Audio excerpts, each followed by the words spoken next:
पुण्याला जायचं ठरल्यामुळं मी उठलो सकाळी 5:30 वाजता. पाणी वगैरे ठेवलं आणि फ्रेश होऊन मी पडलो रूमच्या बाहेर. रूमच्या बाहेर पडताच आमच्या बिल्डिंगला लिफ्ट नसल्यामुळं 4 मजले पायी उतरून मी थोडं अंतर चालून पोहोचलो हायवेवरती. हायवेवरून थोड्या अंतरावर रेल्वे स्टेशन होतं. एक छोटासा ब्रिज क्रॉस केला आणि चालून मी पोहोचलो रेल्वे स्टेशनवरती. इथून पकडली मी चर्चगेटची लोकल. सकाळची वेळ असल्यामुळे जवळपास लोकल पूर्णतः रिकामी होती आणि काही लोक झोपलेलीसुद्धा होती. मग मी थोडं केस वगैरे सेट केली आणि बघता बघता मी पोहोचलो दादरला. मग मी वेस्टर्न लाईनवरती सेंट्रल लाईनवरती आलो. पुण्याला जायचं अचानक ठरल्यामुळं बुकिंग वगैरे काही नव्हतं, त्यामुळे जनरल तिकीट काढून मी पुण्यासाठी इथून रेल्वे पकडली. जवळपास 3 तासानंतर मी पोहोचलो पुणे स्टेशनला. पुणे स्टेशनला पोहोचल्यानंतर इथून मला जायचं होतं स्वारगेटला, पण आता मेट्रो सुरू झाली आहे त्यामुळं मी म्हणलं की यावेळेस आपण मेट्रोने जाऊया. मग मेट्रोकडे जाण्यासाठी इथून तुम्हाला या ब्रिजवरती यायचे आणि थोडं अंतर चालून लेफ्टला वळल्यानंतर तुम्हाला इथं बुकिंग काउंटर दिसेल. बुकिंग काउंटरला बरीचशी मोठी लाईन होती, त्यामुळे बुकिंग काउंटरला न थांबता तिथं तिकीट वेंडिंग मशीनसुद्धा होते. तिकीट वेंडिंग मशीनमध्ये मी सिलेक्ट केलं स्वारगेट. हे जवळपास असं काही दिसत होतं. इथून मी QR कोड स्कॅन केला, त्याचं पेमेंट केलं आणि तिकीट घेऊन पुढं निघालो. पुण्याच्या मेट्रोने फिरायची पहिलीच वेळ असल्यामुळं स्वारगेटला कसं जायचं यामध्ये थोडा गोंधळ होत होता. मग मी पोहोचलो प्लॅटफॉर्मवरती. तर तुम्हाला स्वारगेटला जाण्यासाठी डिस्ट्रिक्ट कोर्टला उतरून तिथून तुम्हाला स्वारगेटची मेट्रो पकडावी लागते. प्लॅटफॉर्मला पोहोचून थोडा वेळ वाट बघितली, पण आपली मेट्रो काय आली नाही. पण समोरच्या ट्रॅकवरून एक मेट्रो आली जी की दुसऱ्या मार्गाने जाणार होती. मग मी इथं थांबलो आणि आपल्या मेट्रोसाठी थोडी वाट बघितली. फायनली थोडा वेळ वाट बघितल्यानंतर आपल्याला डिस्ट्रिक्ट कोर्टाकडे जाणारी मेट्रो आली. मग मी ते मेट्रो पकडली आणि डिस्ट्रिक्ट कोर्टाकडे निघालो. थोड्या वेळानंतर त्या मेट्रोने मला डिस्ट्रिक्ट कोर्ट या स्टॉपवरती ड्रॉप केलं. तिथं उतरून मी स्वारगेटकडे जाण्यासाठी दुसरी मेट्रो पकडली. त्या मेट्रोमधून पोहोचलो मी स्वारगेटला. स्वारगेटचं स्टेशन जवळपास हे बाहेरून असं काही दिसत होतं. इथून मला जायचं होतं कात्रजला, कारण कात्रजला माझा मित्र वाट बघत होता. त्यामुळं मी इथून बस पकडली आणि योगायोगानं मित्र पण त्याच बसमध्ये होता. मग इथून पुढं हॉटेलवर जेवण्यासाठी जाण्याचा प्लॅन ठरला आणि त्यासाठी आम्ही गाडी अरेंज केली आणि इथून पुढं आम्ही निघालो गाडीवरती.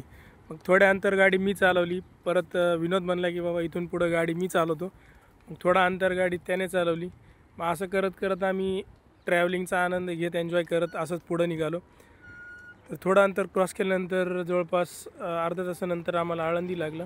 मग आळंदीच्या पुढं तुम्हाला थोडंसं पुढं गेल्यानंतर राईट साईडला तुम्हाला त्या ठिकाणी जायचं आहे. तर तिथं तुम्हाला इथून तुम्ही वळल्यानंतर अशा टाईपचा थोडा रोड येईल.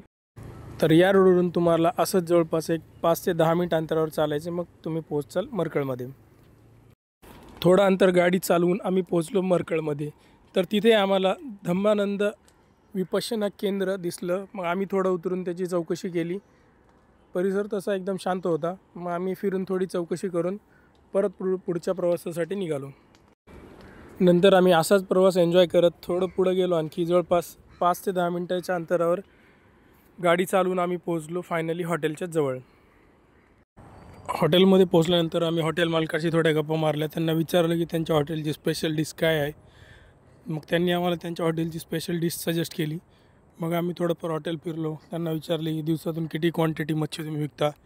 तर त्यांनी सांगितलं की विकेंडला ऑलमोस्ट ते 500 ते 700 किलो फिश बनवतात.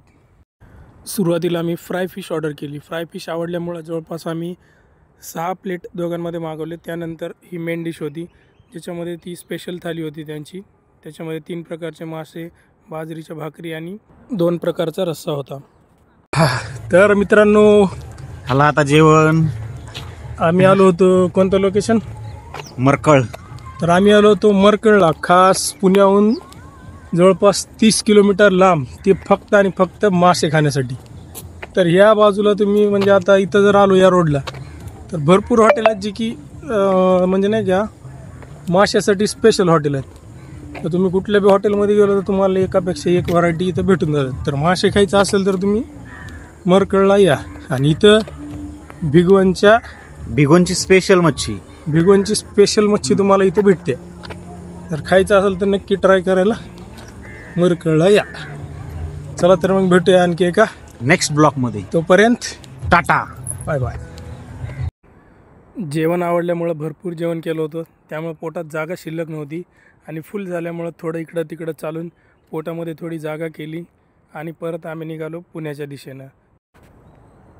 तिथून आम्हाला परत पुण्यात यायला जवळपास अर्धा तास लागला. मग गाडी परत देऊन आम्ही पुढं निघालो शनिवारवाडाकडं, कारण आम्हाला खरेदी करायचं होतं बुक आणि चष्मा.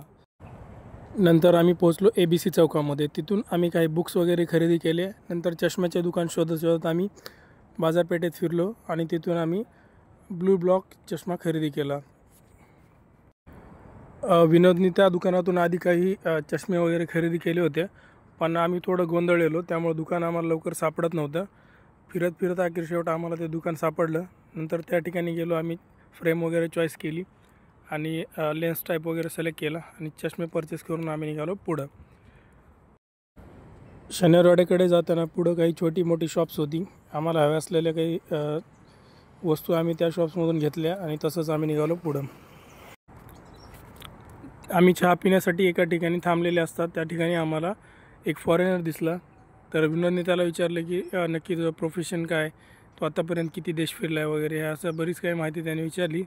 तर त्यांनी सांगितलं की मी पोलंडचा आहे आणि जवळपास मी 49 देश फिरलेला आहे आणि अजूनही मी फिरत आहे. मी प्रोफेशनली बिझनेसमॅन आहे आणि मी देश फिरण्यामध्ये इंटरेस्ट घेतो. तो ट्रॅव्हलर आहे असे त्यांनी थोडक्यात सांगितले.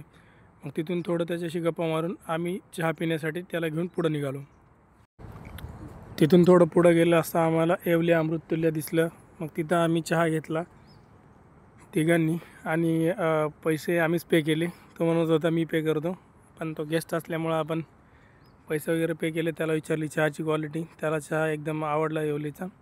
नंतर आमची जर्नी इथंच संपते. नंतर मी पुणे स्टेशनला गेलो. तिथून मी ट्रेन पकडली मुंबईसाठी आणि ट्रेनचं बुकिंग नसल्यामुळं जसं मग पुण्याला आलो तसाच प्रवास करत परत मी मुंबई गाठली. तर मित्रांनो, व्हिडिओ कसा वाटला नक्की सांगा आणि आवडला असेल तर चॅनलला सबस्क्राईब करा आणि बेल आयकॉन प्रेस करा. चला तर मग भेटूया आणखी एका नवीन व्हिडिओसोबत. तोपर्यंत बाय बाय.